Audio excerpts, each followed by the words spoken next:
povo de Deus, paz seja convosco. Estamos encerrando o nosso primeiro trimestre deste ano. Falamos aí sobre fruto do Espírito, tendo como base a revista escrita pelo pastor Alain Brizotti, com ênfase no fruto do Espírito. Foi realmente um período enriquecedor. Irmãos e irmãs sendo edificados na fé através da palavra de Deus. Hoje nós faremos aí uma breve revisão do trimestre e encerraremos a aula de número 13 falando sobre Jesus. Jesus é o nosso padrão, Jesus é a nossa referência. Ninguém conseguiu reproduzir na vida o fruto do Espírito como Jesus. Então continue conosco porque esta aula está muito boa.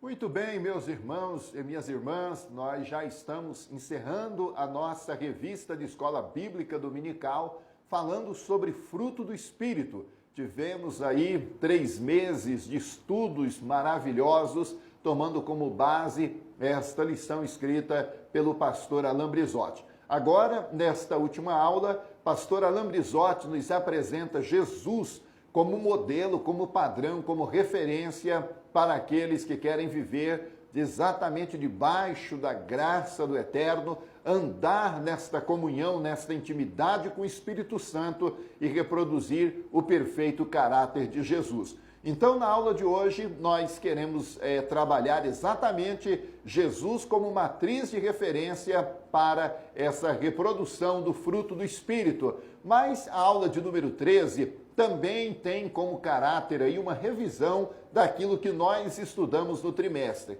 O que eu considero importante que nós precisamos ter em mente é que a ideia do conflito na alma é uma ideia que nasce sim na cultura bíblica. Podemos pegar isso desde o antigo Israel. Encontramos também a mesma ideia, o mesmo vestígio sobre esse conflito na alma na cultura grega, e quando chegamos na cultura cristã, Paulo vai trabalhar isso na perspectiva teológica de uma maneira muito mais precisa, de uma maneira muito mais profunda. Então, nesta primeira parte, o que eu quero fazer aqui nesta aula é exatamente essa revisão aí, exatamente com ênfase nesse conflito que existe na alma. Nós trabalhamos lá no início da nossa revista, na aula 1 especificamente, falando sobre obras da carne, quando o pastor Alain Brizotti nos conduz ao texto de Gênesis, explicando que para os judeus, lá no antigo Israel, já havia essa crença de que o ser humano, ele tem sim essa propensão a uma natureza má e também tem a propensão a uma natureza boa.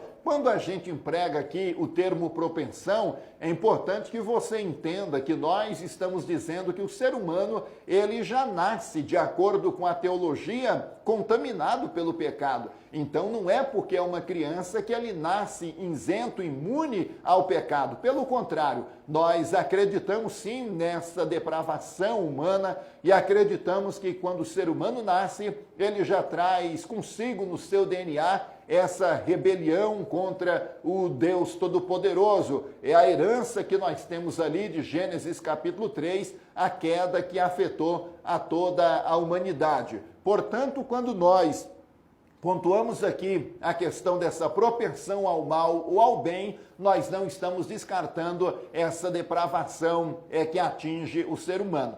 Nós falamos então, de acordo com as Escrituras, que há no antigo Israel essa crença de que o ser humano ele pode fazer essa escolha para o bem ou para o mal. Nós tivemos ali um exemplo em Eva. Gênesis capítulo 3 fala sobre isso, quando Eva foi exposta à tentação e ela então opta pelo pecado. Encontramos o exemplo mais claro sobre Yetzer Hará ou Yetzer Hará, que é a expressão hebraica para essa questão da escolha, também em Caim, quando Deus aceita Abel e a sua oferta, rejeita Caim e a sua oferta. O rosto de Caim exterioriza aquilo que estava acontecendo na sua interioridade. Tanto que o texto bíblico nos traz a seguinte expressão: por que você está furioso? Por que se transtornou o seu rosto? Se você fizer o bem, não será aceito, mas se não fizer, o pecado ameaça a porta, ele deseja conquistá-lo, mas você deve dominá-lo. Caim, mesmo ouvindo esta orientação de Deus, ele sai dali, em Gênesis capítulo 4, disposto a matar o próprio irmão.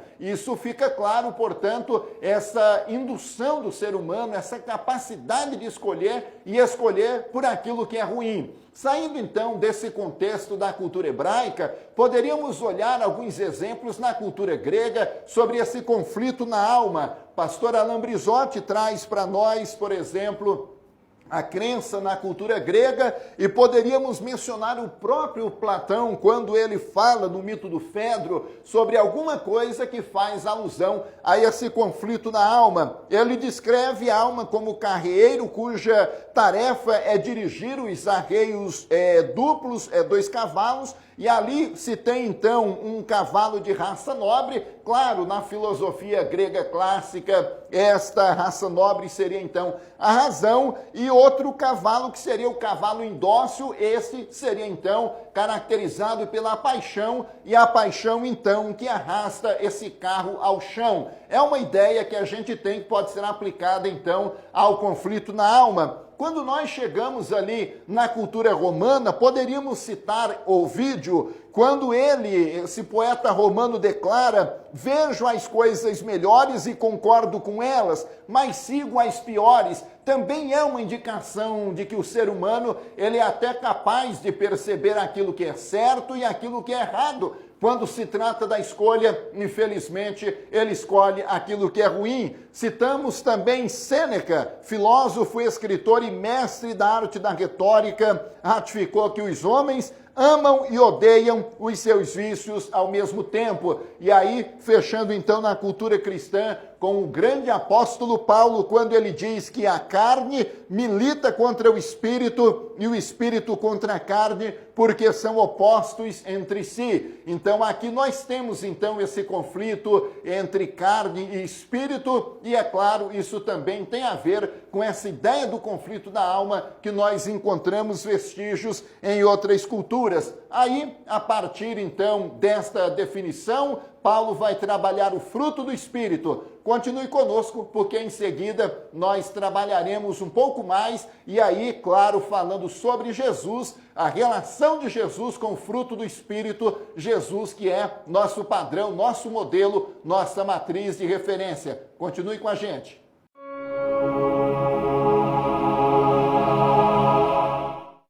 Professores e professoras, alunos e alunas, já estamos na aula de número 13 e agora estamos falando sobre a relação de Jesus com o fruto do Espírito.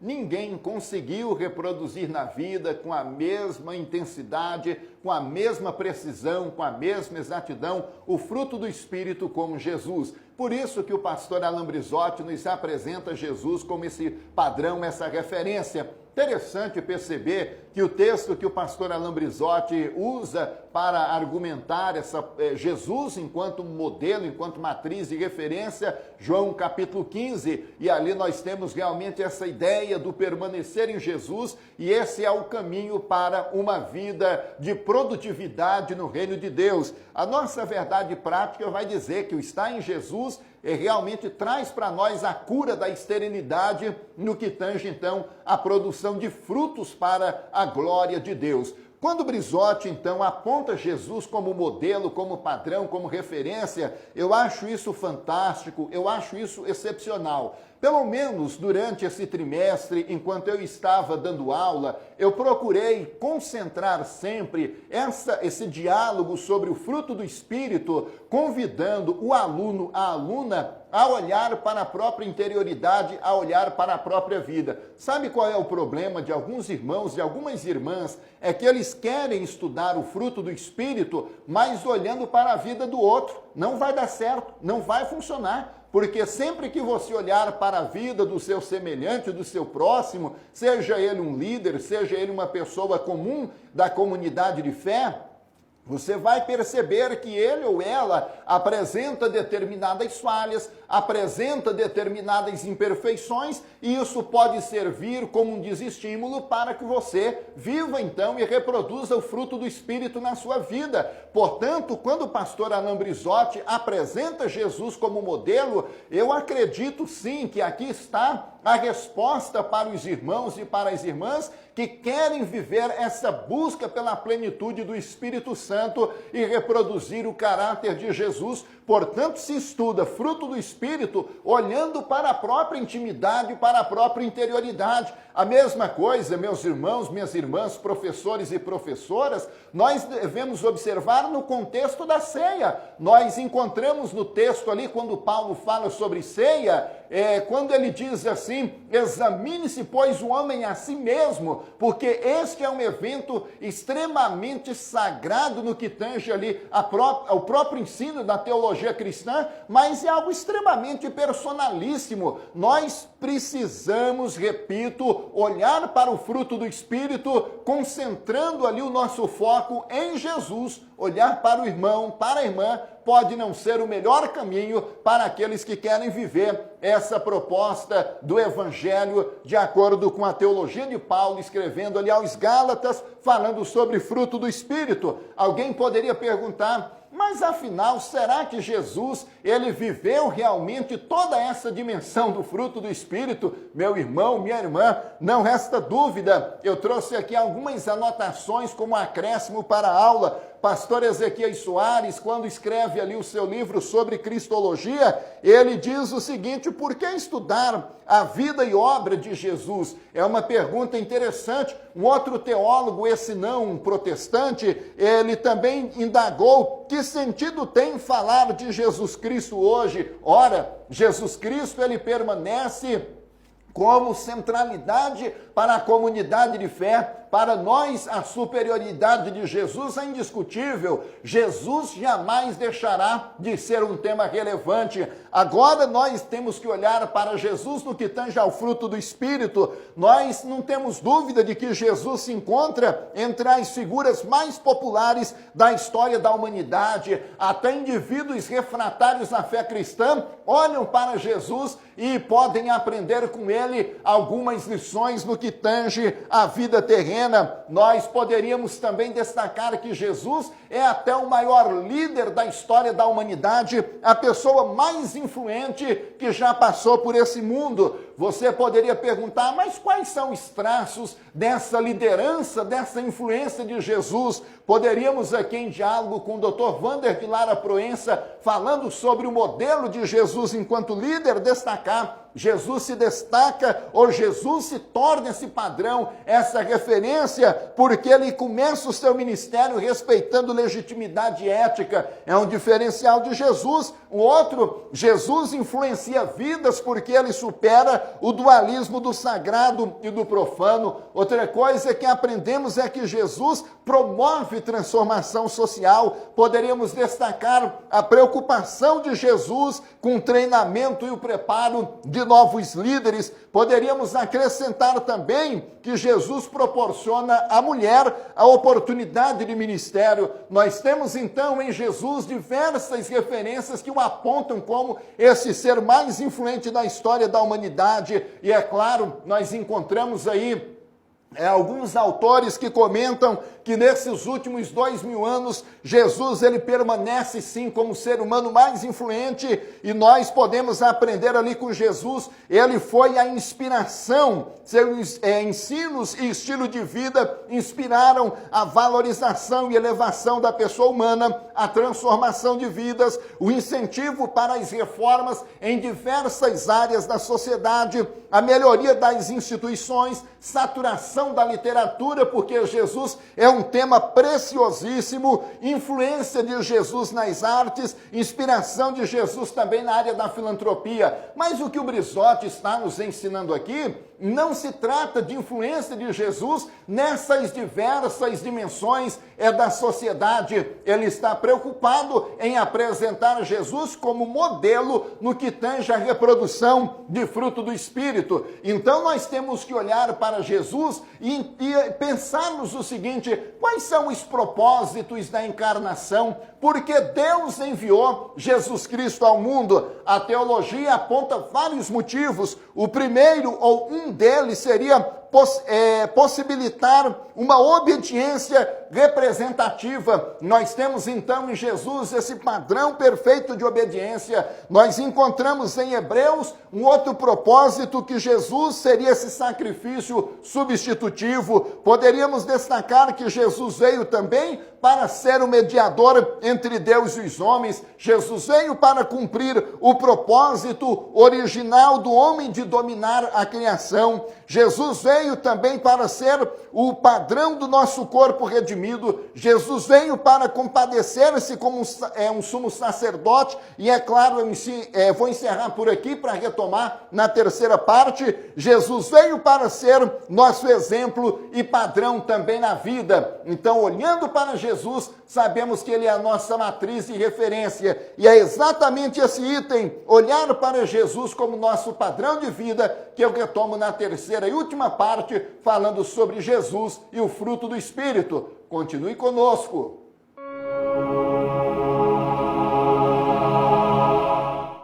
Muito bem, já estamos aí caminhando para a conclusão da nossa aula de número 13, falando sobre Jesus e o fruto do Espírito.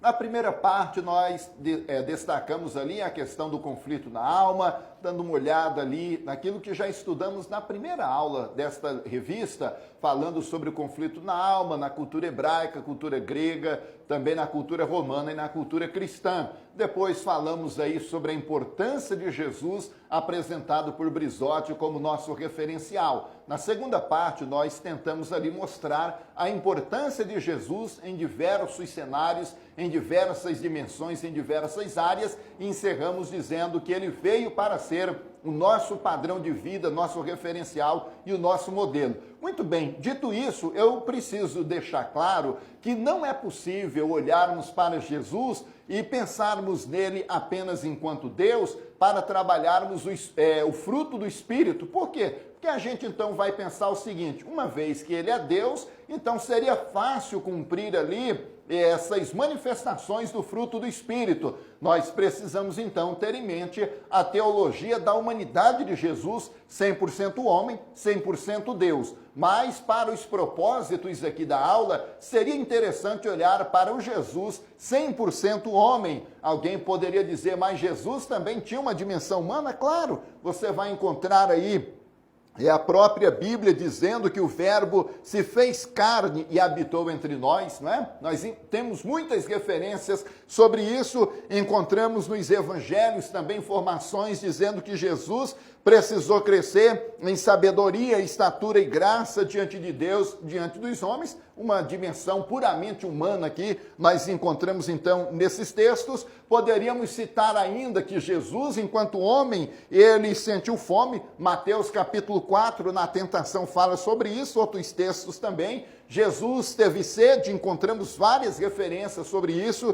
Encontramos na Bíblia informação que Jesus se cansou, Jesus chorou, Jesus teve amor e compaixão, Jesus foi tentado com um diferencial: ele nunca pecou. Aí, dentro dessa observação da humanidade de Jesus, poderíamos destacar o que Brizotti já trabalhou na página 15 da nossa revista. Aliás, eu acredito que a página 15, ela é o elemento norteador de tudo aquilo que a gente estuda nessa revista sobre fruto do Espírito. Ali nós aprendemos que Brizotti e outros autores também trabalham essa estruturação, dividindo o fruto do Espírito em 3 dimensões. Na primeira dimensão, nós temos ali amor, alegria e paz, e amor, alegria e paz estão na dimensão que trata do relacionamento com Deus. Brizotti diz que o amor de Deus em nosso coração é derramado pelo Espírito Santo, e é o Espírito Santo quem reproduz a alegria dele em nossa alma,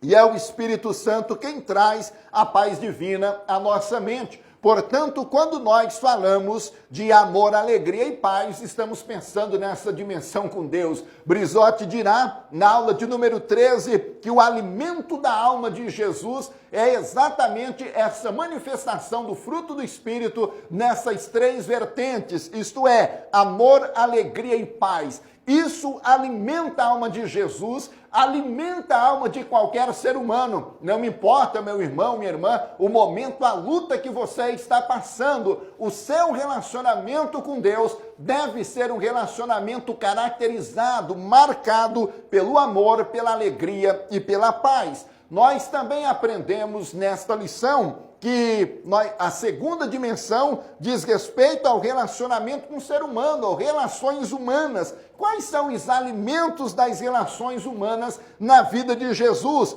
Aí nós encontramos a paciência, ternura e bondade. Jesus, em todas essas manifestações do fruto do Espírito, também se mostra imbatível. No que tange a paciência, ele é capaz de fazer a autocontenção da ira. No que tange a ternura, ele é capaz de desejar o bem até mesmo das pessoas que queriam seu mal. E quando se trata de bondade, a gratuidade de Jesus é incomparável, a generosidade de Jesus é incomparável. Ele faz o bem até mesmo por aqueles que lhe causam mal. Brizotti até cita aquele texto de Jesus na cruz, quando ele diz: Pai, perdoa-lhes, eles não sabem o que estão fazendo. Nós encontramos em Jesus, então, essa capacidade de olhar para a paciência, ternura e bondade e entender que elas são o alimento nas relações humanas. E para a gente encerrar a aula, poderíamos citar também,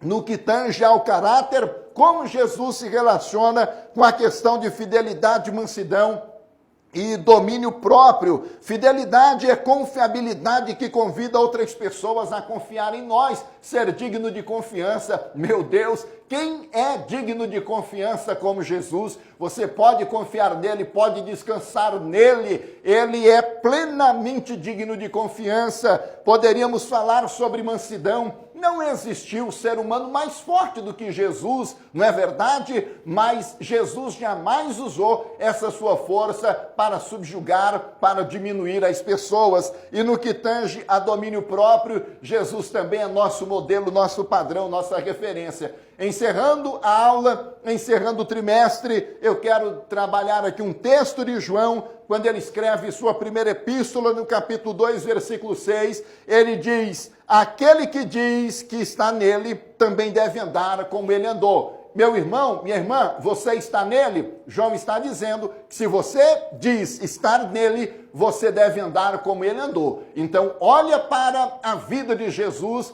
e procure imitá-la no seu cotidiano. João, no capítulo 3, versículo 6, da primeira epístola, ele ainda diz: sabemos que quando ele se manifestar, seremos semelhantes a ele. Nós poderíamos olhar para esse texto na perspectiva da escatologia, mas também é verdade o princípio que está presente, que quanto mais ele se revela nas nossas vidas, quanto mais ele se manifesta nas nossas vidas, mais semelhantes a ele nós vamos nos tornando. Paulo também fala que nós devemos estar com o rosto desvendado, contemplando como por espelho a glória do Senhor, transformados de glória em glória na sua própria imagem. Escrevendo aos Romanos 8:29, porque o que dantes conheceu também os predestinou para serem conformes à imagem de seu Filho. Então Deus tem propósito para nós e nós devemos ser a imagem do Filho de Deus. Pedro, escrevendo a sua primeira carta, capítulo 2, 21,